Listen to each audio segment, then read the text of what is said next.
sou a professora Ana, sou professora de língua portuguesa e hoje a gente vai começar a estudar o capítulo 3, tá bom? O tema do capítulo 3 é consumo sustentável e a gente já começa a perceber esse tema desde a primeira página do capítulo, tá bom? Lá na página 44 do capítulo tem uma ilustração muito bonita e eu queria discutir ela um pouquinho com vocês, tá bom? Por que é importante a gente prestar atenção nessa ilustração? Porque discutir essa ilustração vai ajudar a gente a responder as atividades da seção Diga Aí, 1, 2 e 3, tá bom? Sempre que tiver uma discussão, gente, procura alguém que está em casa com vocês para vocês conversarem juntos, tá bom? Para vocês não fazerem atividade sozinhos. Então vamos lá, vamos olhar os elementos dessa ilustração. O que a gente consegue ver? Tem uma criança, né, uma menina, ela está com os olhos fechados, ela está segurando um globo que se assemelha muito ao planeta Terra e tem vários elementos da natureza ao redor dele, certo? Olhem a maneira como ela está abraçando o planeta Terra. Ela está com uma carinha de afetividade, né, de quem ama o planeta Terra. Eu também amo o planeta Terra, né, é a nossa casa. Então a gente tem que cuidar muito bem dele, né? E é por isso que essa ilustração representa muito bem o tema consumo sustentável, porque a gente precisa cuidar da maneira como a gente consome também, porque isso causa impacto no nosso planeta. E se a gente quer cuidar do planeta, a gente também precisa cuidar com as nossas próprias atitudes, tá? Então, para discutir um pouquinho sobre isso, chama alguém e falem sobre as questões 1, 2 e 3 da seção Diga Aí. Depois a gente continua, tá? Agora que a gente já falou um pouquinho sobre esse tema, a gente vai ler um texto que também traz um pouquinho desse conceito de consumo sustentável, tá? É uma crônica que se chama Água mole em pedra dura não faz nada. Então vamos ler essa crônica, tá bom? Vocês podem ler sozinhos em casa. A crônica começa aqui na página 45 e ela vai até a página 47. Mas é uma crônica que tem um pouquinho de humor, então vai ser bem legal para vocês lerem, tá? Enquanto vocês lerem, eu quero que vocês prestem atenção nas palavras que estão em destaque na crônica, no texto, tá bom? Tem umas palavras que estão em itálico, que é quando a palavra fica deitadinha, tá bom? Então, deem uma olhada nessas palavras, porque essas são palavras estrangeiras. O que isso significa? São palavras que foram incorporadas ao nosso idioma, a língua portuguesa, mas que vieram de outros idiomas. Aqui na primeira página, se vocês passarem o olho na primeira página do texto, vocês já vão ver algumas palavras, como shopping, jeans. Shopping e jeans não são palavras que nasceram na língua portuguesa. Elas foram incorporadas à língua portuguesa de outros idiomas.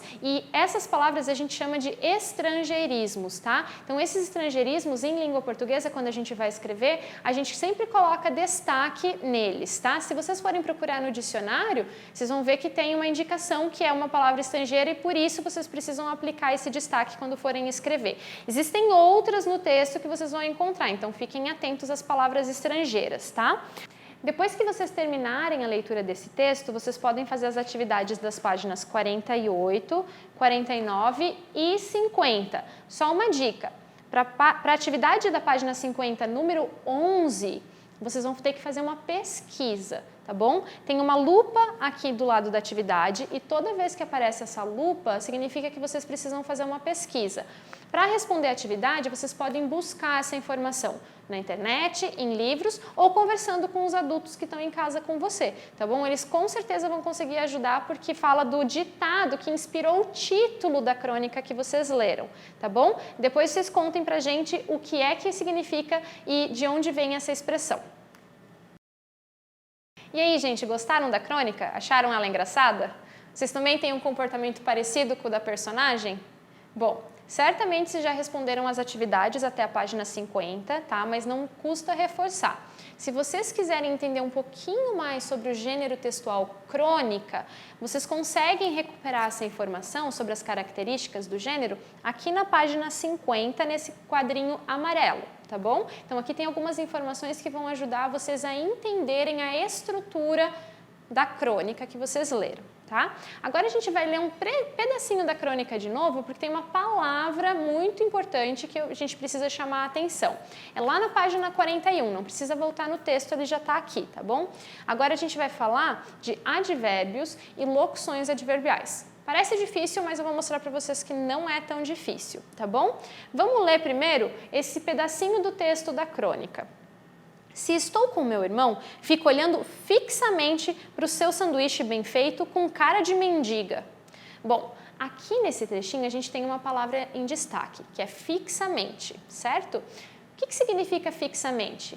Fixamente vem da palavra fixo, que significa que não se mexe, que não desvia, que fica imóvel, tá? Vamos tentar entender então o que significa fixamente. E daí vocês vão ver como ela modifica a frase inteira, tá bom? Olha, fixamente nesse trecho está fazendo referência a quê?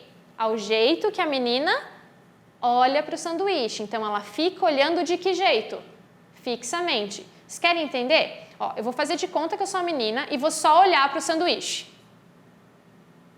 Agora eu vou fazer de conta que sou a menina e vou olhar fixamente para o sanduíche. Sem me mexer, viram? Isso é olhar fixamente. Então, quando eu uso a palavra fixamente, eu modifico a ação, a atividade. Então, o jeito de olhar é diferente, é um jeito diferente, tá? Essas palavras que modificam as atividades ou as ações que estão sendo descritas no texto são chamadas de advérbios, tá? Então, os advérbios geralmente modificam um verbo, por isso que tem esse pedacinho da palavra aqui, vérbio, tá? Então, modifica o verbo. Mas existem outras palavras que também modificam o verbo e não são só uma, é um grupo de palavras, tá? Então, por exemplo, com medo. A menina podia estar olhando para o sanduíche com medo, a gente não sabe que tipo de sanduíche que era, né? Então, com medo não é uma palavra só. É mais de uma palavra, nesse caso duas. Então, quando a gente tem mais de uma palavra, a gente não chama de advérbio, a gente chama de locução adverbial, tá bem?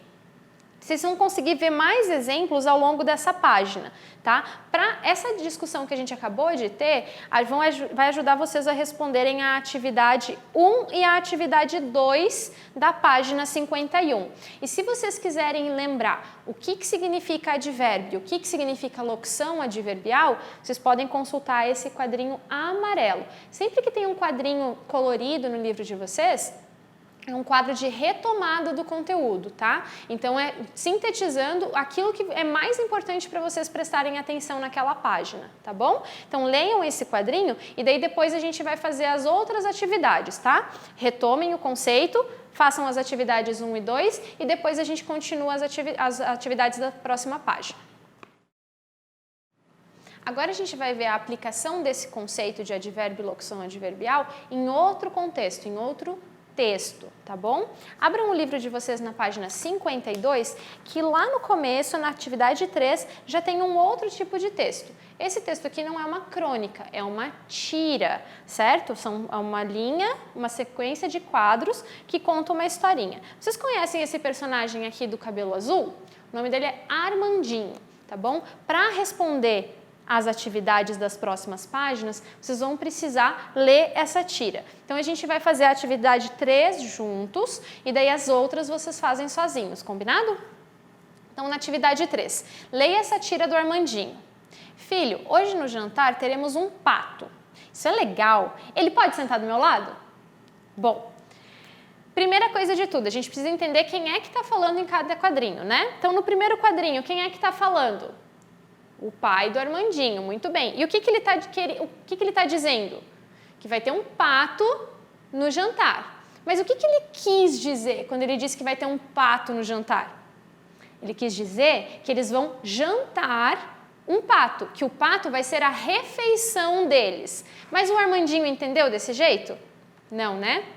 O Armandinho entendeu diferente. Ele achou que o pato era um convidado. É por isso que a tirinha fica engraçada. É isso que gera humor na tirinha, tá? Se vocês quiserem acompanhar esse raciocínio, ele está todo descrito aqui nesse quadrinho, tá bom? E essa discussão foi embasada nas atividades A e B da questão 3. Então, vocês podem responder e as outras atividades vocês podem fazer sozinho, porque fazem todas referência à tira do Armandinho, tá bom? Menos a atividade 6. A atividade 6 traz um outro recorte, mas daí até lá vocês já vão estar ótimos em advérbio e locução adverbial, vão tirar de letra. Agora que a gente já terminou as atividades do livro didático sobre crônica, advérbio e locução adverbial e falamos um pouquinho sobre consumo sustentável, vocês podem pegar o livro de atividade de vocês, porque lá na página 21 tem uma outra crônica para ler e na página 22 vocês têm algumas atividades, são poucas atividades, tá? Da 1 até a 5. Da 6 em diante é sobre outro conteúdo, então vocês deixem para a semana que vem, tá? Depois de fazer essas atividades, vocês vão ter uma outra oportunidade de reforçar o conteúdo sobre crônica lá no Positivo On. Então vocês acessem o Positivo On, acessem o volume que a gente está trabalhando, que é o volume 1, capítulo 3, e vai ter uma trilha chamada Crônica. Vocês podem acessar essa trilha e fazer ela do início ao fim, tá bem? Tchau e até semana que vem!